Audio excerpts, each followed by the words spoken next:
मैं डॉक्टर भामा अग्रवाल आपके अपने यूट्यूब चैनल पर आपका स्वागत करती हूँ, अभिनंदन करती हूँ।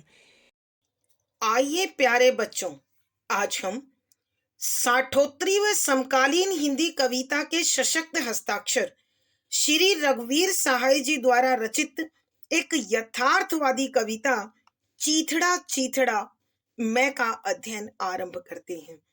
इस कविता में कवि भारत जो विश्व का सबसे बड़ा लोकतंत्र है, इस लोकतांत्रिक शासन प्रणाली में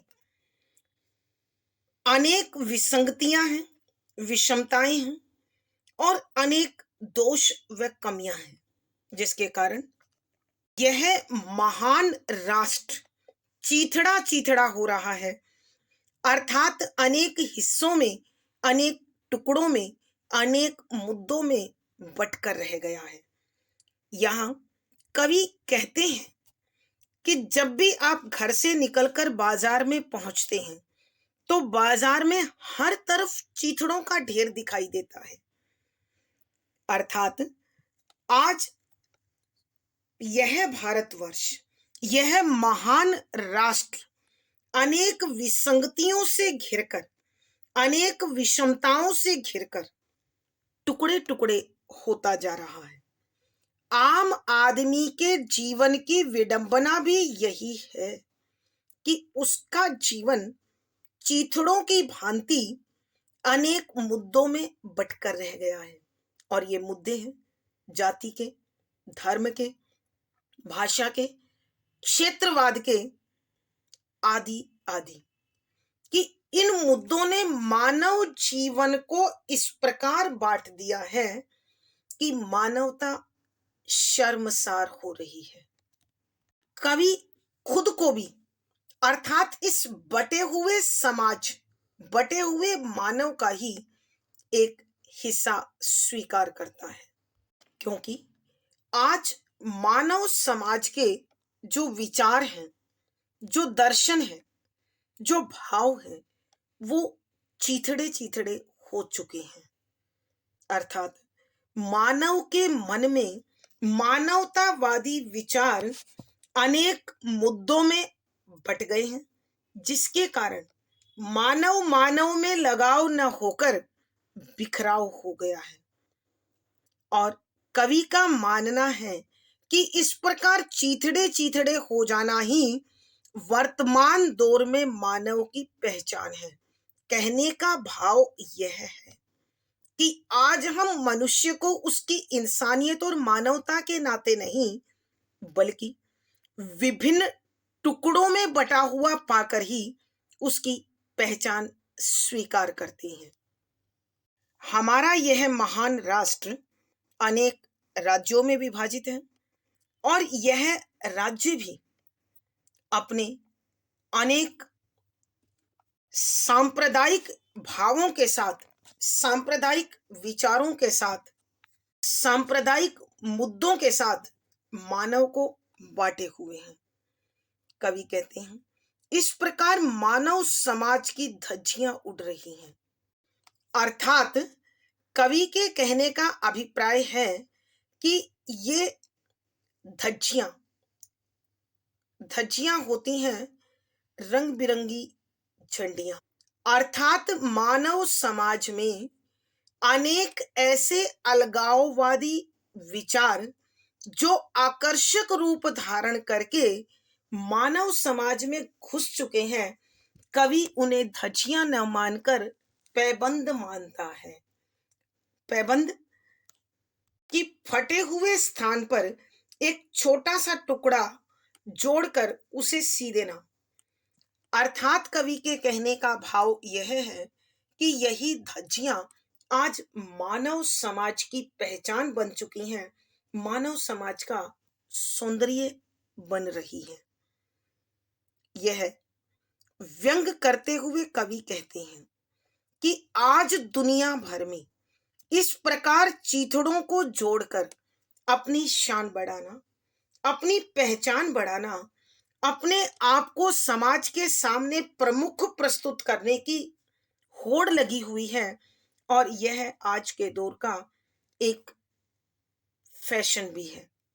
कवि कहता है कि मुझे तो केवल एक इतने ही चीथड़े की आवश्यकता है जो जुड़कर मेरे शरीर को ढक ले। अर्थात मैं एक ऐसी पहचान पाना चाहता हूं जो मुझे मानव रहने दे, मुझे इन अलगाववादी विचारों से मुक्त कर मानवतावादी भावों से भर दे। आइए कवि की इस यथार्थवादी मानवता से भरी रचना का अब हम अध्ययन करते हैं। पद संख्या 1। अब देखो बाजार में एक ढेर है चीथड़ों का, और एक मैं हूं कि जिसके चीथड़े सब एक जगह नहीं। वे मेरी धज्जियां कहाँ खो गई, खोज कर लाओ उन्हें। सरहाने रात को रख जिनको सोया था, डब कागजों में से मैं चीथड़े हो गया हूं, यही मेरी पहचान है। संग प्रस्तुत पद हमारी हिंदी की पाठ्य पुस्तक समकालीन हिंदी कविता में संकलित 60वीं व समकालीन हिंदी कविता के सशक्त हस्ताक्षर श्री रघुवीर सहाय जी द्वारा रचित चीथड़ा चीथड़ा मैं नामक कविता से लिया गया है। संदर्भ: यहाँ कविवर रघुवीर सहाय जी मानव को जीवन के यथार्थ से जोड़ते हुए एक दीनहीन लाचार गरीब व्यक्ति के बिखरे हुए व्यक्तित्व के माध्यम से, बटे हुए व्यक्तित्व के माध्यम से समाज की, राष्ट्र की बिखरी हुई स्थिति का उद्घाटन करते हैं। यहाँ कविवर बता रहे हैं कि यह महान राष्ट्र भारतवर्ष आज अनेक विषयों में, अनेक विचारधाराओं में, अनेक मुद्दों में इस प्रकार भटक गया है कि वह अपने वास्तविक समाज कल्याण के, मानव कल्याण के, नागरिक कल्याण के उद्देश्य को पूर्ण नहीं कर पा रहा है। ये मुद्दे, ये विषय न सिर्फ मानव को भटका रहे हैं, बल्कि व्यवस्था को, राष्ट्र की उस महान शक्ति को भी कमजोर कर रहे हैं जो एक राष्ट्र को वास्तविक शक्ति, सम्मान और महत्व प्रदान करती है। यहाँ कवि इन्हीं विषयों पर विचार करते हुए लिखते हैं कि व्याख्या शब्दों के अर्थ आवश्यकता के अनुसार यहाँ कविवर रघुवीर सहाय जी मानव समाज के बिखरे हुए व्यक्तित्व के माध्यम से राष्ट्र की बिखरी हुई दशा पर विचार करते हुए अपने भाव इस प्रकार प्रस्तुत करते हैं कि अब देखो बाजार में एक ढेर है चीथड़ों का, कि अब इस समाज में जहां कहीं भी देखो चारों ओर केवल चीथड़ों का ढेर दिखाई देता है। अर्थात इतने सारे मुद्दे, इतने सारे सांप्रदायिक विचार, इतने सारे समाज को बांटने वाले, मानव को बांटने वाले तथ्य और विषय हैं कि मनुष्य उनमें भटक कर रह जाता है, उसका व्यक्तित्व बिखर कर रह जाता है। ऐसी ही स्थिति आज राष्ट्र की भी हो गई है, उसकी पहचान भी इसी प्रकार धूमिल हो रही है। इसलिए कवि लिखते हैं, और एक मैं हूं जिसके चीथड़े सब एक जगह नहीं है, कि मैं वो स्वतंत्र भारत का प्रतिनिधित्व करता हूं, मैं उस महान राष्ट्र का प्रतिनिधित्व करता हूं कि जिसके चीथड़े एक जगह नहीं है। अर्थात कवि के कहने का भाव यह है कि यह महान राष्ट्र अनेक राज्यों में ही नहीं बटा है, बल्कि अनेक सांप्रदायिक विषयों में भी भटक कर रह गया है। यहाँ धर्म के नाम पर, भाषा के नाम पर, जाति के नाम पर, क्षेत्रवाद के नाम पर अनेक ऐसे संप्रदाय कार्यरत हैं, समाज में पहचान बनाए हुए हैं, जिन्होंने राष्ट्र की एकता को, राष्ट्र की शक्ति को, राष्ट्र के शाश्वत अस्तित्व को, यानी अखंड पहचान को खंड खंड कर दिया है, टुकड़ों में बांट दिया है। परिणाम, राष्ट्र का वास्तविक लक्ष्य जो नागरिक का कल्याण था, जो समाज का कल्याण था, जो राष्ट्र का उत्थान था, वो इन मुद्दों की भीड़ में कहीं खो गया है, भटक गया है। वे मेरी धज्जियां कहाँ गई, कि कवि पूछ रहे हैं कि मेरी वो टुकड़े टुकड़े वाली पहचान कहाँ खो गई है, अर्थात मेरे वो दोष, मेरी वो कमियां कहाँ चली गई हैं, उन्हें खोज कर लाओ, कि उन्हें ढूंढो। जो मैं सैराने रात को रख जिनको सोया था, डब कागजों में से मैं चीथड़े हो गया हूं, कि जिन भावों को, जिन विचारों को मैंने रात को सोते हुए अपने सिरहाने रखा था, कागजों के बीच सहेज कर जो मैंने रखे थे, वो न जाने आज सुबह होते होते कहाँ खो गए हैं। और मैं उन विषयों के साथ, उन भावों के साथ, उन विचारों के साथ अनेक टुकड़ों में बट चुका हूं। मैं चीथड़े हो गया हूं। यही मेरी पहचान है कि आज मैं भी अनेक टुकड़ों में बटकर रह गया हूं, अनेक भाव विचारों में बटकर रह गया हूं। और आज यह बिखरा हुआ व्यक्तित्व, यह बिखरी हुई मानवता, यह भटका हुआ जीवन और व्यक्तित्व, यही मेरी पहचान बन चुका है, मेरा परिचय बन चुका है। आइए बच्चों, एक बार फिर इस पद की व्याख्या करते हैं। यहां कविवर रघुवीर सहाय जी टूटे बिखरे गरीब असहाय लाचार के जीवन की दशा का तुलनात्मक अध्ययन बिखरे हुए राष्ट्र के साथ करते हुए कविवर इस बिखराव पर चिंता जताते हुए कहते हैं कि अब देखो बाजार में एक ढेर है चीथड़ों का, कि अब इस बाजार में जहां कहीं भी निकलो वहां चीथड़ों का एक ढेर दिखाई देता है। चीथड़ा होता है फटे हुए कपड़े का कोई टुकड़ा जो पूर्ण रूप से गल चुका है, जीर्ण शीर्ण है, कि आज जहां कहीं भी मैं बाजार में झांकता हूं, जाता हूं, चीथड़ों का एक ढेर देखता हूं। अर्थात ऐसे विषय, ऐसे विचार, ऐसे भावों को मैं पाता हूं जो समाज को शर्मिंदा कर रहे हैं, जो राष्ट्र पर प्रश्न चिन्ह लगा रहे हैं, राष्ट्र को दागिल कलंकित कर रहे हैं। और एक मैं हूं जिसके चीथड़े सब एक जगह नहीं, कि कविवर अपनी तुलना उस महान राष्ट्र भारत से कर रहे हैं कि मैं एक स्वयं समाज का नेतृत्व करने वाला प्रबुद्ध बुद्धिजीवी हूं। आज मेरे भी टुकड़े एक जगह प्राप्त नहीं होते हैं।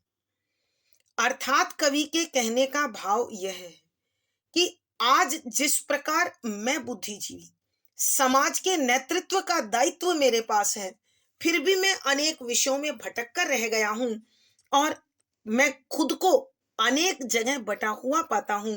उसी प्रकार मेरा यह महान राष्ट्र भारतवर्ष भी अनेक राज्यों में और भाषा, जाति, धर्म, क्षेत्र आदि के अनेक मुद्दों में बटकर रह गया है। वे मेरी धज्जियां कहाँ गई, खोज कर लाओ उन्हें, सरहाने रात को रख जिनको सोया था, डब कागजों में से।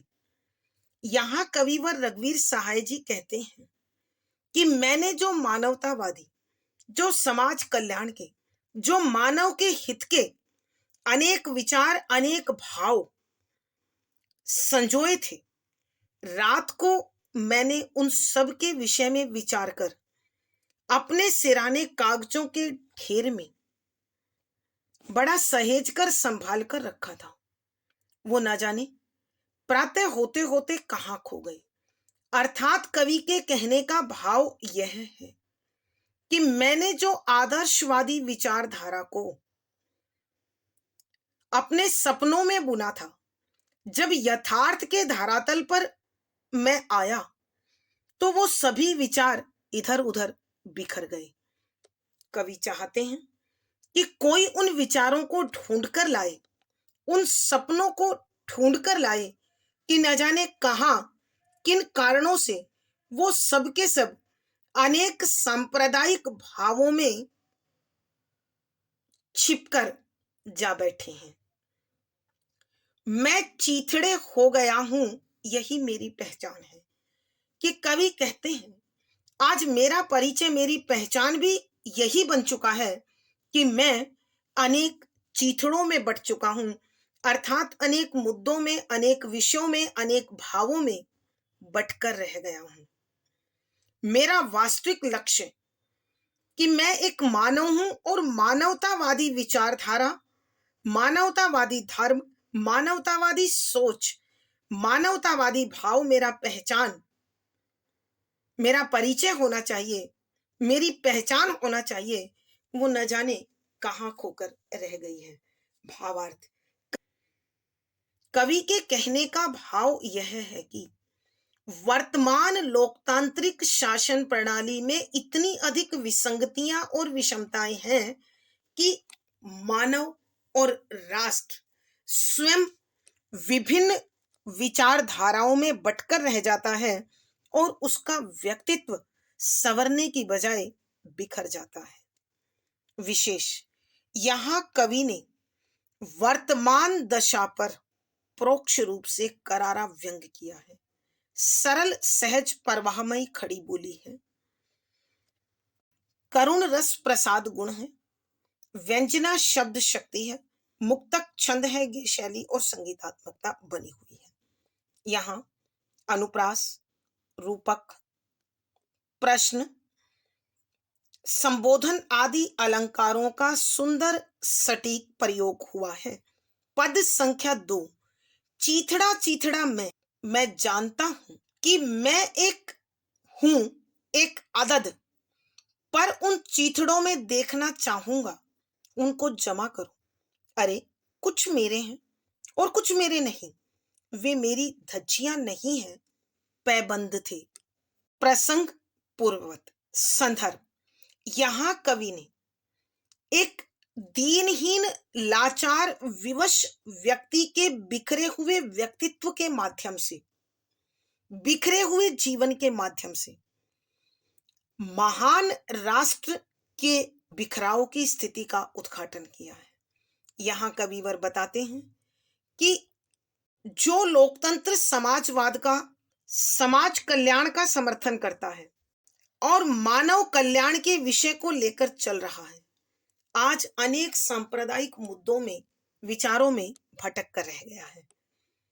इसी स्थिति पर अपने विचार व्यक्त करते हुए कविवर लिखते हैं कि व्याख्या, शब्दों के अर्थ आवश्यकता के अनुसार। यहां कविवर रघुवीर सहाय जी मानव समाज के बिखराव का कारण बने अनेक सांप्रदायिक मुद्दों का उल्लेख करते हुए कहते हैं, चीथड़ा चीथड़ा में कि मैं भी अनेक टुकड़ों में बट चुका हूं, अर्थात एक ऐसे समाज का अभिन्न अंग हूं जहां हर मानव, हर व्यक्तित्व, हर जीवन अनेक ऐसे विचारों में, भावों में बट चुका है जो समाज को सिर्फ खोखला करते हैं, बिखराते हैं और घुटन पैदा करते हैं। मैं भी उसी समाज का एक अंग हूं। मैं जानता हूं कि मैं एक हूं, एक अदद। कि कवि अपने विषय में कहते हैं कि मैं अपने आप को बहुत अच्छी प्रकार से पहचानता हूं कि मैं अत्यंत साधारण व्यक्ति हूं और उन्हीं मानव समाज का एक अभिन्न अंग हूं। पर मैं उन चीथड़ों को देखना चाहूंगा, कि मैं उन सब चीथड़ों को देखना चाहता हूं जिसने मेरे व्यक्तित्व को बांट दिया है।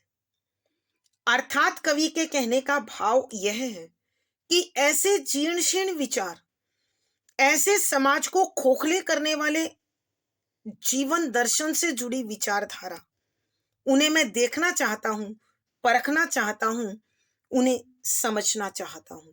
इसलिए उनको जमा करो, कि उन सबको एकत्रित करो और उन्हें इकट्ठा करके मेरे पास लाओ। और कवि उन विषयों पर विचार करता हुआ कहता है, अरे कुछ मेरे हैं और कुछ मेरे नहीं। अर्थात इनमें जो विचार हैं, जो दोष हैं, जो कमियां हैं, मुझ में वो केवल कुछ है और बाकी मेरे नहीं है। अर्थात मानव समाज में प्रत्येक व्यक्ति इन सांप्रदायिक विचारों को कुछ को अपने लिए सही चुनता है और कुछ दूसरों के लिए छोड़ देता है। कवि स्वयं उसी आम आदमी का प्रतिनिधित्व कर रहे हैं, उसी आम आदमी का नेतृत्व कर रहे हैं। वे मेरी धज्जियां नहीं, पैबंद थे। कि कवि कहते हैं कि ये जो टुकड़े टुकड़े, ये जो चीथड़े मेरे तुमने जमा किए हैं या इधर उधर बिखरे हुए हैं, ये मेरी धज्जियां नहीं है। धज्जियां अर्थात रंगीन पट्टियां, अर्थात ये मेरे गुण नहीं है, मेरी विशेषता नहीं है, पैबंद है, ये मेरे दोष हैं, जिन्हें मैं छिपा रहा हूं इस नए रंग रूप के नीचे, नई विचारधारा के नीचे, नई सोच के साथ। अर्थात कवि के कहने का भाव यह है कि इन सांप्रदायिक विचारों में कुछ विचार ऐसे हैं जो मेरे व्यक्तित्व के लिए जुड़े हुए हैं और कुछ मेरे व्यक्तित्व से नहीं जुड़े हुए। मैं उन्हें अपना गुण नहीं बल्कि दोष स्वीकार करता हूं कि मैंने इन जीर्ण शीर्ण विचारधाराओं के साथ अपनी कमजोरियों को, अपनी लाचारियों को, अपनी विवशताओं को ढकने की कोशिश की है। आइए बच्चों, एक बार फिर हम इस पद की व्याख्या करते हैं। यहाँ कविवर रघुवीर सहाय जी दीनहीन, लाचार, बिखरे हुए व्यक्तित्व के आम आदमी के माध्यम से राष्ट्र के बिखराव की स्थिति का उद्घाटन करते हुए लिखते हैं, चीथड़ा चीथड़ा में, कि मैं चीथड़ा चीथड़ा हूं, अर्थात अनेक टुकड़ों में बट चुका हूं, अनेक विचारधाराओं में बट गया हूं और वो विचारधाराएं समाज में चारों ओर बिखरी हुई हैं। मैं जानता हूं कि मैं एक हूं, एक अदद। कि कवि कहते हैं, मैं अपने व्यक्तित्व को बहुत अच्छी तरह पहचानता हूं। मैं भी इस समाज के अत्यंत साधारण व्यक्तियों में से एक हूं, जिन पर इन चीथड़ों का, अर्थात इन दूषित भावों से भरी विचारधाराओं का प्रभाव होता है। पर मैं उन चीथड़ों को देखना चाहूंगा कि मैं उन सब दोषों को, उन कमियों को, विसंगतियों को, विषमताओं को, उन दूषित विचारधाराओं को देखना चाहता हूं जिन्होंने न सिर्फ एक व्यक्ति को, एक व्यक्तित्व को, बल्कि पूर्ण समाज को, पूर्ण मानवता को विभिन्न भागों में बांट दिया है। उनको जमा करो कि तुम उन्हें एकत्रित करके मेरे पास लाओ। और जब कवि के पास वो लाए जाते हैं तो कवि, अरे कुछ मेरे हैं और कुछ मेरे नहीं, कि इनमें से कुछ विचार ऐसे हैं जो मुझसे जुड़े हुए हैं और कुछ मुझसे जुड़े हुए नहीं हैं। अर्थात कवि इन दोनों पंक्तियों के माध्यम से बता रहे हैं कि इस समाज का प्रत्येक व्यक्ति इन दूषित सामाजिक विचारधाराओं से, इन दूषित सांप्रदायिक विचारधाराओं से कहीं तो अपने आप को जुड़ा हुआ पाता है और कहीं वो उन्हें अपने से और अपने लिए नहीं लगते हैं। लेकिन चाहे वो अपने हों अथवा दूसरे के हों, समाज के संगठन को ढीला करते हैं, सामाजिक व्यवस्था को बिखरा देते हैं, उसे फटका देते हैं।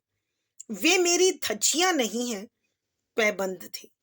कि कवि कहते हैं, ये जो चारों ओर बिखरे हुए दूषित विचार हैं, ये मेरे गुण नहीं, मेरी विशेषताएं नहीं हैं, बल्कि मेरी कमजोरियों को ढकने वाले पैबंद की भांति दोष हैं।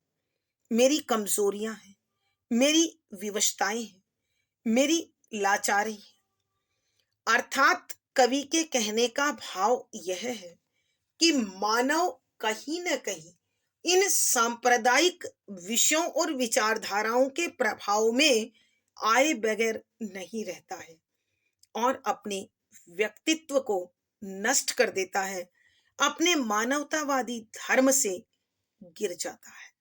भावार्थ, कवि के कहने का भाव यह है कि मानव समाज को और सामाजिक संगठन को ये कमजोर, दूषित भावना से भरे हुए सांप्रदायिक विचार उसे कमजोर बना देते हैं, उसे खोखला बना देते हैं।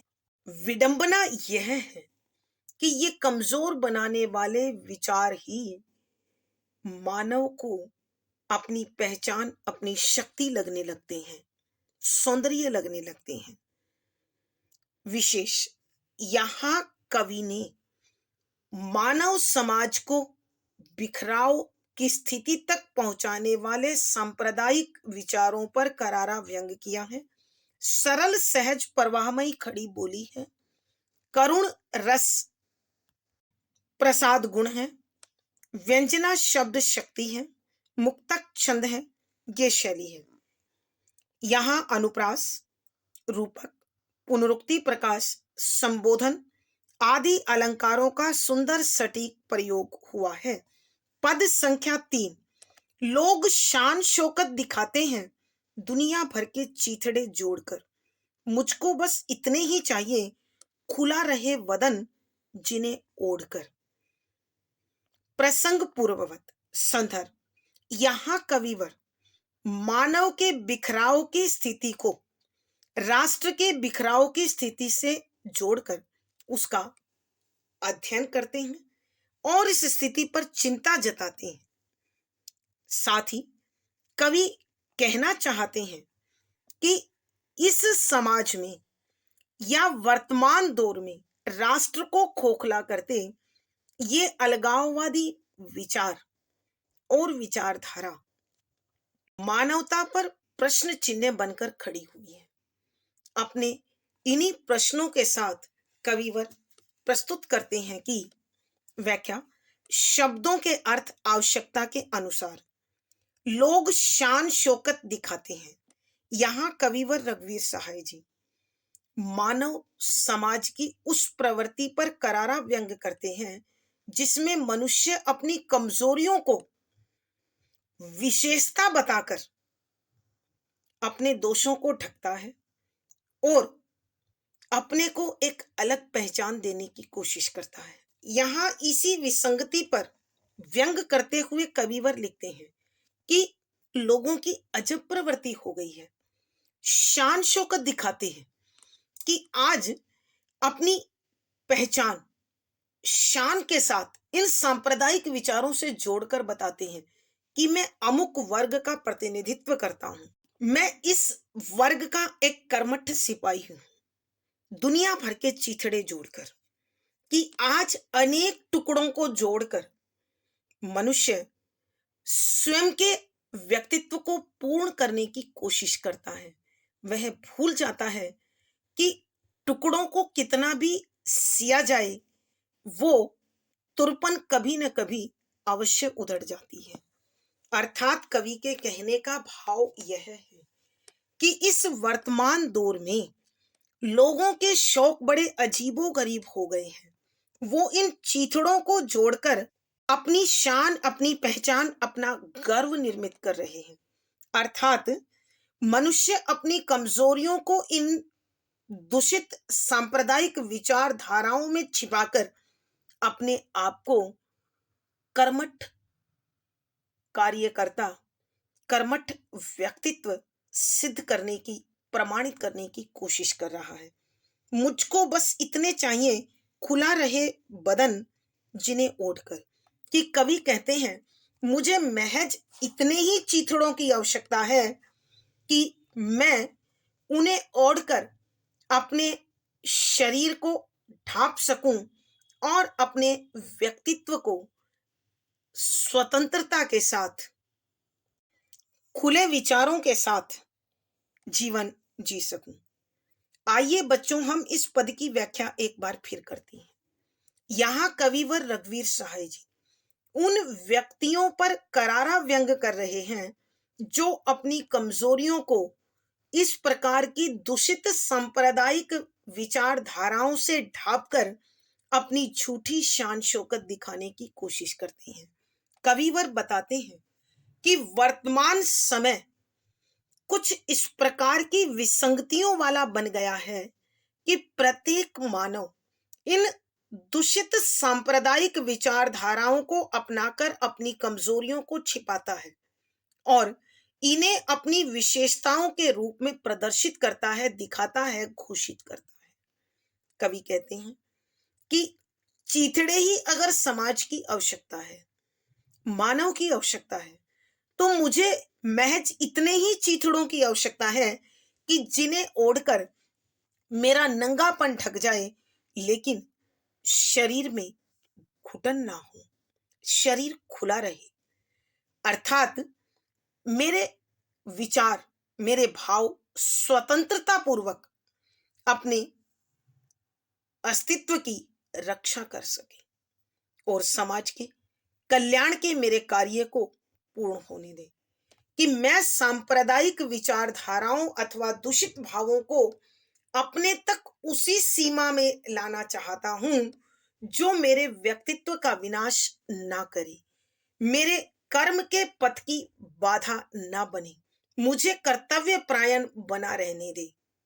भावार्थ, कवि के कहने का भाव यह है कि वर्तमान दौर में ये चीथड़े अर्थात दूषित सांप्रदायिक विचार मानव को मिथ्या जीवन जीने और मिथ्या सम्मान बनाने में जो सहायक बने हुए हैं, ये वास्तव में मानव समाज के लिए दोष हैं, अवगुण हैं, इन्हें त्यागा जाना चाहिए। विशेष, यहां कवि ने अपनी स्वतंत्रता की रक्षा की कामना करते हुए उन लोगों पर करारा व्यंग किया है जो झूठी शान के लिए विभिन्न प्रकार के प्रपंच ढोंग जीवन में अपनाते हैं। सरल सहज प्रवाहमयी खड़ी बोली है, करुण रस प्रसाद गुण है, व्यंजना शब्द शक्ति है, मुक्तक छंद है, गेय शैली है और संगीतात्मकता बनी हुई है। यहाँ कवि ने अनुप्रास रूपक पदमैत्री आदि अलंकारों का सुंदर सटीक प्रयोग हुआ है। आज की कक्षा में प्यारे बच्चों इतना ही। अगली वीडियो में फिर मुलाकात होगी। आशा है पढ़ा गया विषय आपको समझ में आया होगा। अपने भाव व विचार कमेंट बॉक्स में लिखें। वीडियो को लाइक करें, शेयर करें और चैनल सब्सक्राइब करें। आपका दिन और जीवन मंगलमय हो, इसी शुभकामना के साथ आभार, धन्यवाद।